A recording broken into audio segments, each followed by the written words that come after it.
жанарым бар Хадиша,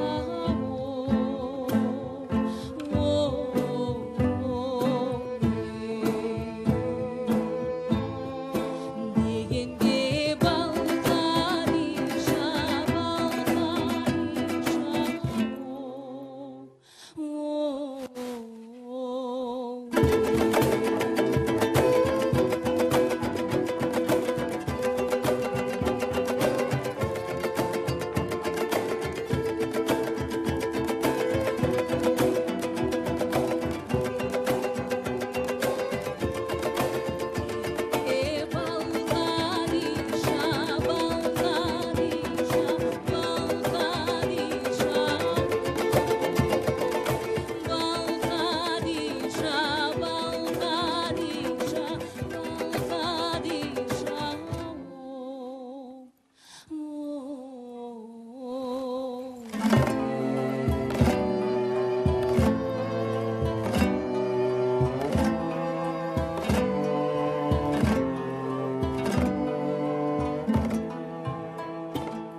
Атқанда күншығыстан таң күлімдеп, әнменен оянады. Әнші жүрек сезімнің пернесін дөк басатын ән сезім, ән сағыныш, ән құдірет демекші қазір ғана Қазақ мемлекеттік қыздар педагогикалық университетінің ұллар фольклорлы этнографиялық ансамблінің орындауында Бал Хадиша әнін тыңдадыңыздар. Ал енді дәл осы ансамблдің мүшелерімен арғырай сұхбат құрып бағдарламамызды жалғастырайық. Ассалаумағалейкум, Таңшолпанға қош келдіңіздер.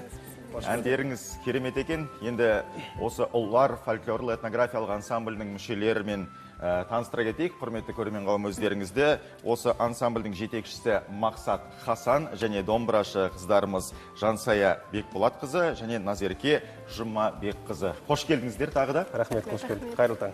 Енді бірінші сұрақты Жансая мен Назеркеге қойғым келіп отыр. Жуырда ғана Жеті өнер атты халықаралық бір фестивальде сіздер бас жүлдеге ие болған екенсіздер. Әңгімемізді осыдан бастасақ. Рахмет, барша қазақ халқына қайырлы таң дегім келеді. Жалпы байқау туралы айтатын болсақ, бұл 8 және де 10 мамыр аралығында өткен болатын. Бұл біздің университет қабырғасындағы алғашқы байқауымыз болғандықтан, әрине қатты қобалжулар болды.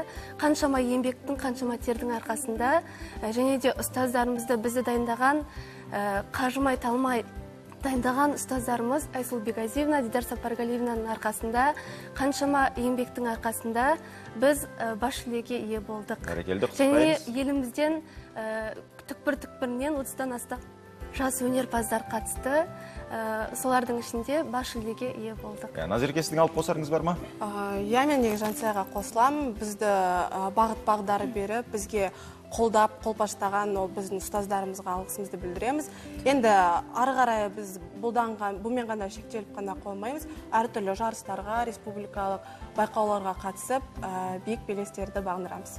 Сіздер күй жанрынан сайысқа түстіңіздер ме сонда? Аспапта орындаушылық өнер жағын. Жақсы. Енді Мақсат мырза, осы ұллар фольклорлы этнографиялық ансамблінің енді біраз жылдық тарихы бар екенінен өзім хабардармын. Жалпы ансамбль қалай құрылып еді? Айтып өтсеңіз. Ансамблдің негізгі 30 жылдық тарихы бар. 1987 жылы қараша айында профессор Бихан Раевнаның бастамауымен және сол кездегі басшылықтың қолдауымен құрылған болатын бұл ансамбль. Ансамблдің алғашқы кезінде әр факультеттің ең мықты деген жақсы студенттерінен, музыканттарынан жинап, қыздардан алғашында 15 студенттерден сөйтіп құрылған екен ансамбль.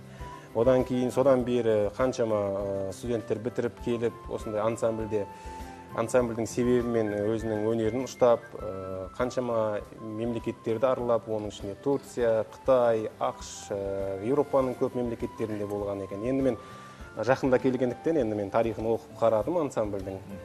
Керемет, 30 жылдық тарихы бар. Кез келген мұндай ұжым 30 жылда ондай сақталмайды. Сондықтан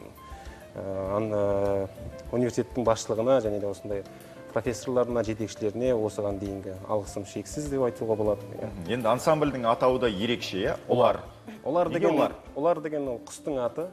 Ол көп жерде кездеспейтін, адам баспайтын жерде, таулы аймақтарда өмір сүретін әдемі құстың бір түрі екен.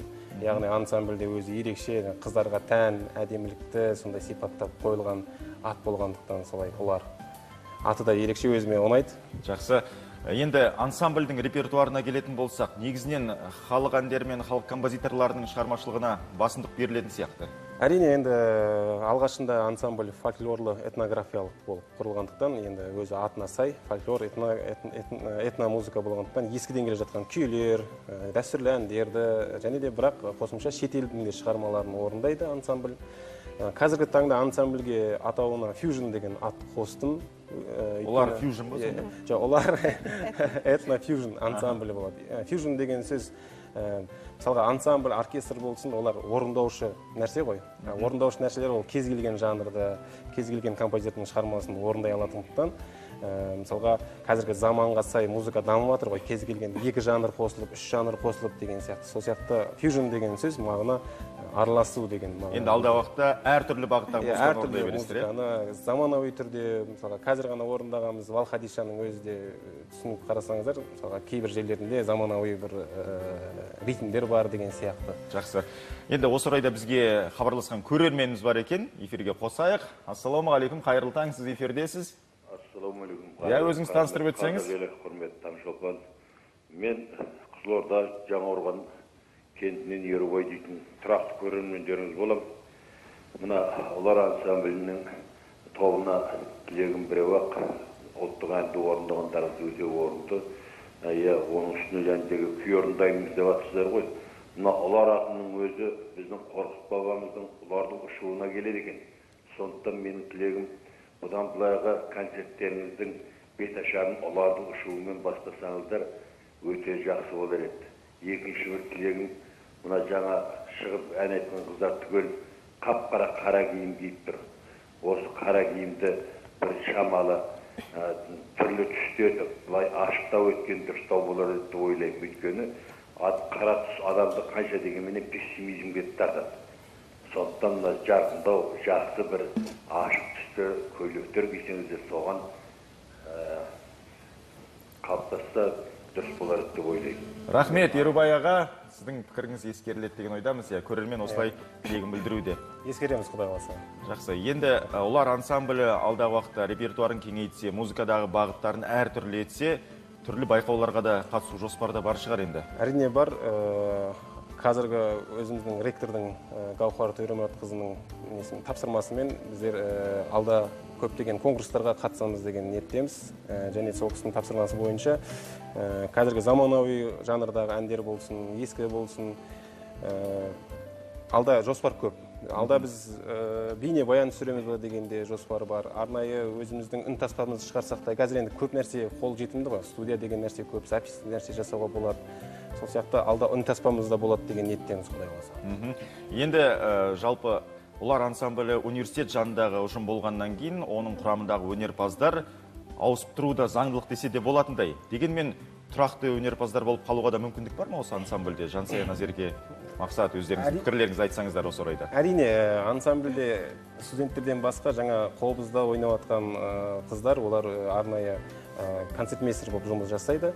Сол сияқты кейін оқу бітірген соң магистратураға түсіп, арнайы сақталып қалуға да болады. Барынша соған тырысамыз әрине. Өйткені әркімнің өзінің бітіргеннен кейін енді өзінің жеріне барады, жұмысы бар, басқасы бар деген сияқты. Бірақ тырыстырамыз қалуға.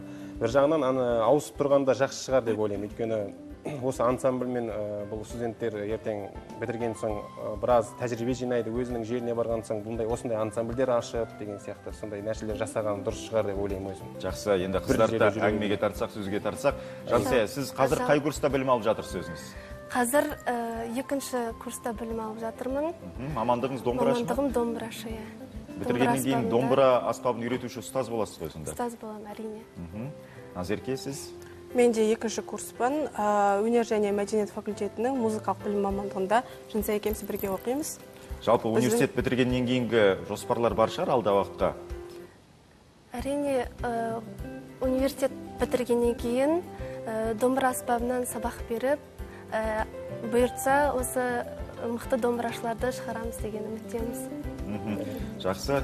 Енді таңғы уақыттарыңызды бөліп, студиямызға келіп осындай әдемі ән шырқап, әдемі сұхбат беріп өткендеріңіз үшін алғысымызды білдіреміз. Енді таңғы сіздердің тілектеріңізбен барша көрерменге, Қазақстан халқына осы сұхбатымызды қорытындылайық. Сіздерге шақырғандарыңызға рахмет. Барша қазақстандыққа тілейтіміз, қазір енді бәрімізге белгілі ораза айы, оразаларыңыз қабыл болсын дейміз. Әр үйде береке бірлік кетпесін, еліміз тыныш, аман болсын, көркейе берсін. Қыздар қосарларың болсын. Барша қазақстандықтарға, отбасыларына бақыт, тек қана тыныштық тілеймін. Еліміз аман, жұртымыз тыныш болсын. Айтқандарыңыз келсін. Қымбатты көрермен қауым, Таңшолпан бағдарламасында қонақта болған Қазақ мемлекеттік қыздар педагогикалық университетінің жанындағы, яғни осы университеттегі ұлар фольклорлы этнографиялық ансамблінің мүшелері, яғни жетекшісі Мақсат Хасан, домбырашы қыздар Жансая Бекболатқызы, Назерке Жұмабекқызы.